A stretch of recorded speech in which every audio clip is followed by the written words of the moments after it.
আসসালামু আলাইকুম। মায়া আলোর দিগন্ত চ্যানেলে আপনাদের সবাইকে জানাই স্বাগতম।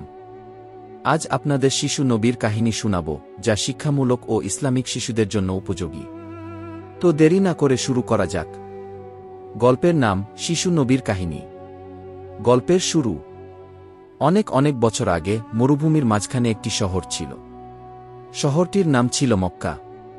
এই শহরে বাস করতেন এক মহান মানুষ, আব্দুল্লাহ। তিনি ছিলেন আদর্শবান, সৎ ও দয়ালু। তার স্ত্রী আমিনাও ছিলেন খুবই নরম মনের মানুষ। একদিন আব্দুল্লাহ ব্যবসার জন্য যাত্রা করলেন এবং তারপর একটি দুঃসংবাদ এল, তিনি সফরে মারা গেছেন। তখনও তার স্ত্রী আমিনা ছিলেন গর্ভবতী। সবাই খুব দুঃখ পেল, কিন্তু আমিনা আল্লাহর উপর ভরসা রাখলেন। শিশু নবীর জন্ম।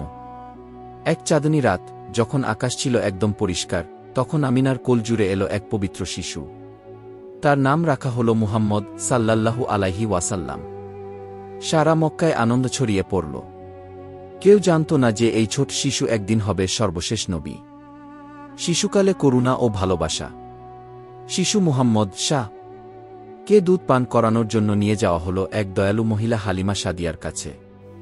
হালিমা যখন এই শিশুকে কোলে নিলেন, তখন তার পরিবারে বরকতের ঢল নেমে এল। তার উটগুলো দুধ দেওয়া শুরু করল, মাঠে শুকনো ঘাসে ভরে উঠল সবুজ, এবং তার ঘরে শান্তি ফিরে এল।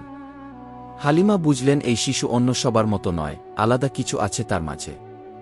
শিশু মুহাম্মদের চারিত্রিক গুণ। তিনি ছোট থেকেই কখনো মিথ্যা বলতেন না, কারো জিনিস চুরি করতেন না, কাউকে কষ্ট দিতেন না। তিনি এতটাই সদাচরণ করতেন যে তাকে সবাই বলত আলামিন, অর্থাৎ বিশ্বাসযোগ্য। যখন শিশুরা খেলা করত, মুহাম্মদ শাহ সবসময় এমন খেলায় অংশ নিতেন না যাতে অন্যের ক্ষতি হয়, বরং সবাইকে শান্তির পথে ডাকতেন। দয়া ও সহানুভূতির শিক্ষা। একবার এক পাখির বাচ্চা পড়ে গিয়েছিল গাছ থেকে। শিশুরা সেটা নিয়ে খেলছিল। মুহাম্মদ শাহ দৌড়ে গিয়ে বললেন, এই পাখির মা নিশ্চয়ই খুব চিন্তায় আছে, চলো আমরা বাচ্চাটিকে তার মায়ের কাছে ফিরিয়ে দিই। শিশুরা অবাক হয়ে গেল তার দয়া দেখে। আল্লাহর প্রতি বিশ্বাস। তিনি ছোটবেলা থেকেই আকাশের তারার দিকে তাকিয়ে ভাবতেন, এই পৃথিবীকে তৈরি করেছে। তার হৃদয় বলত, আল্লাহই সবকিছু সৃষ্টি করেছেন।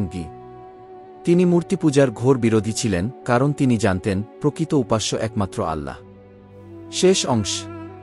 এই শিশুটি বড় হয়ে পরবর্তীতে বিশ্বমানবতার জন্য আল্লাহর পক্ষ থেকে শেষ নবী হিসেবে প্রেরিত হন।